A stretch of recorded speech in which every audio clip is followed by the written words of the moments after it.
friends, welcome to Secret of Samayal. இன்னைக்கு நம்ம பார்க்க போறது ரொம்ப ஈஸியான யார் வேணாலும் செய்யக்கூடிய ஒரு மட்டன் வறுவல் ரெசிபி தான் நம்ம இன்னைக்கு பார்க்க போறோம்.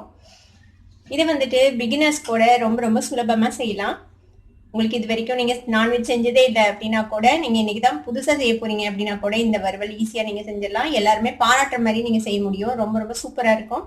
இது எல்லாத்துக்குமே ரொம்பவும் சூப்பரா சூட்டம் ஆகும். ரைஸுக்கு, இட்லிக்கு, தோசைக்கு, சப்பாத்திக்கு எல்லாத்துக்குமே ரொம்ப நல்லா இருக்கும் இந்த வறுவல். இந்த ஈஸியான மட்டன் வறுவல் எப்படி செய்யறது அப்படின்னு பார்க்கறதுக்கு முன்னாடி நீங்க என்னோட சேனலுக்கு இப்பதான் முதல் முறையா வரீங்கன்னா இந்த வீடியோக்கு கீழே இருக்க சப்ஸ்கிரைப் பட்டனை மறக்காம பிரஸ் பண்ணுங்க. அதுக்கு பக்கத்துல இருக்கிற நோட்டிபிகேஷன் பெல்லையும் மறக்காம கிளிக் பண்ணிடுங்க. அப்பதான் என்னோட ஃபியூச்சர் நோட்டிபிகேஷன்ஸ் உங்களுக்கு உடனே வந்து சேரும். சரி வாங்க இப்போ இந்த ஈஸியான ரொம்ப டெலிஷியஸான மட்டன் வறுவல் எப்படி செய்யலாம்னு பார்க்கலாம்.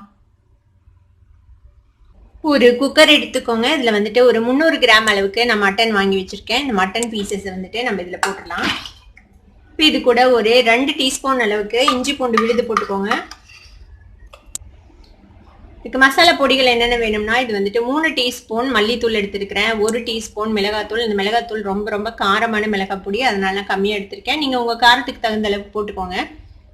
மஞ்சள் பொடி ஒரு 1/2 டீஸ்பூன். இது வந்துட்டு கரம் மசாலா பொடி, இது வந்துட்டு ஒரு 1/4 டீஸ்பூன் எடுத்துருக்கிறேன். இப்போ இது எல்லாத்தையுமே இந்த குக்கரில் ஆட் பண்ணிடலாம். இப்போ கிரேவிக்கு தேவையான அளவுக்கு உப்பு சேர்த்திக்கலாம். இதில் இப்போ இதுக்கு தேவையான அளவுக்கு தண்ணி விட்டுக்கலாம். ஒரு 1/2 கப் அளவுக்கு தண்ணி விட்டிங்கன்னா போதும். நான் மட்டனும் தண்ணி விடும். இப்போ இது நல்லா ஒரு மிக்ஸ் பண்ணி விட்டுருங்க. மட்டனை வந்துட்டு குக்கர்லேயே நல்லா வேக வச்சு நம்ம எடுத்துக்க போகிறோம். இப்போ லிட் போட்டு க்ளோஸ் பண்ணி இப்போ இதை அடுப்பில் வச்சு நான் வந்துட்டு 4 விசில் விட போகிறேன். ஒரு பேன் அடுப்பில் வச்சுருக்கேன். இதில் வந்துட்டு கொஞ்சமாக எண்ணெய் விட்டுக்கலாம். ஒரு 1 டேபிள் ஸ்பூன் அளவுக்கு எண்ணெய் விட்டுக்கோங்க. இதுக்கு தாளிக்கிறதுக்கு என்னென்ன எடுத்து வச்சிருக்கேன் அப்படின்னு சொல்லிடுறேன். இதுக்கு வந்துட்டு ஒரு துண்டு பட்டை, கொஞ்சமாக சீரகம், ஒரு 1/2 டீஸ்பூன் சோம்பு. இப்போ எண்ணெய் சூடாயிடுச்சு. இப்போ இதில் இந்த சீரகம், பட்டை, சோம்பு 3 போட்டுடலாம். பாருங்க இது புரியுது. இதில் வந்து ஒரு வெங்காயம் இந்த மாதிரி நறுக்கி வச்சிருக்கேன், கொஞ்சமாக கருவேப்பிலை, ஒரே ஒரு பச்சை மிளகாய் கீறி வச்சுருக்கேன். இதையும் சேர்த்துக்கலாம். வெங்காயத்தை வந்துட்டு நல்லா வதக்கிக்கணும். வெங்காயம் நல்லா வதங்கிச்சு பாருங்க. இந்த அளவுக்கு நல்லா வதங்கிடணும் வெங்காயம். இப்போ நம்ம இதில் வந்துட்டு நம்ம வேக வச்சு வச்சிருக்கிற இந்த மட்டனை போட போகிறோம். மட்டனை வந்துட்டு நான் 4 விசிலுக்கு வேக வச்சு வச்சுருக்கேன். இப்போ இதை வந்துட்டு இதில் சேர்த்திடலாம், தண்ணியோட சேர்த்தி. இப்போ இதில் வந்துட்டு நம்ம எக்ஸ்ட்ராவாக எதுவுமே சேர்த்த தேவையில்லை. நம்ம இந்த வறுவலில் வந்து தக்காளியே ஆட் பண்ணல. இதில் வந்து தக்காளியே கிடையாது, வெறும் வெங்காயம் மட்டும்தான். ஸோ அடுப்பை நல்லா சிம் பண்ணி வச்சுட்டேன். இது வந்துட்டு மூடி போட்டு நம்ம ஒரு 5 மினிட்ஸ் இப்படியே வேக விடலாம். ஸோ ஒரு 5 நிமிஷமாக வெந்திருக்குது. நம்ம மட்டன் போட்டு இப்போ ஓப்பன் பண்ணி பார்ப்போம்.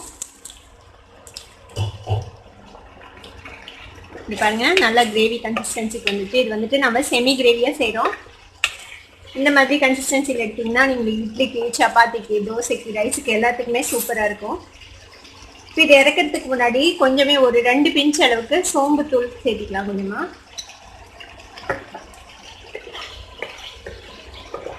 இப்போ இதுக்கு மேலே நம்ம கொத்தமல்லி தழை கொஞ்சமாக ஸ்ப்ரிங்கிள் பண்ணி விட்டுக்கலாம். இப்போ நம்மளோட மட்டன் கிரேவி சூப்பராக ரெடி ஆயிடுச்சு. அடுப்பு ஆஃப் பண்ணிடலாம். இப்போ நம்மளோட சூப்பரான மட்டன் கிரேவி ரெடி ஆயிடுச்சு. இப்போ இதை எடுத்து நம்ம சர்விங் பவுலில் போட்டுடலாம்.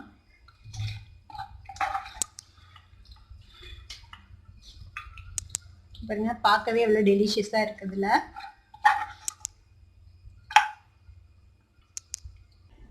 நம்மளோட ஈஸியான ரொம்ப டெலிஷியஸான மட்டன் வறுவல் இப்போ ரெடி ஆயிடுச்சு. இதை வந்துட்டு நல்லா சுட ரைஸ் வச்சு நீங்கள் இதை சாப்பிட்டு பாருங்க, அவ்வளோ சூப்பராக இருக்கும். இதை உங்கள் வீட்லையும் ட்ரை பண்ணி பார்த்துட்டு எப்படி இருந்தது அப்படின்னு கமெண்ட்ஸில் ஃபீட்பேக் கொடுங்க. இந்த வீடியோ உங்களுக்கு பிடிச்சிருந்ததுன்னா சப்ஸ்கிரைப் பண்ணுங்க, பக்கத்தில் இருக்கிற பெல் ஐக்கானை கிளிக் பண்ணுங்க. அப்போதான் என்னோட நோட்டிஃபிகேஷன் சொன்னே உங்களுக்கு வந்து சேரும். லைக் பண்ணுங்க, ஷேர் பண்ணுங்க. தேங்க்யூ ஃபார் வாட்சிங் this video viewers. Bye bye.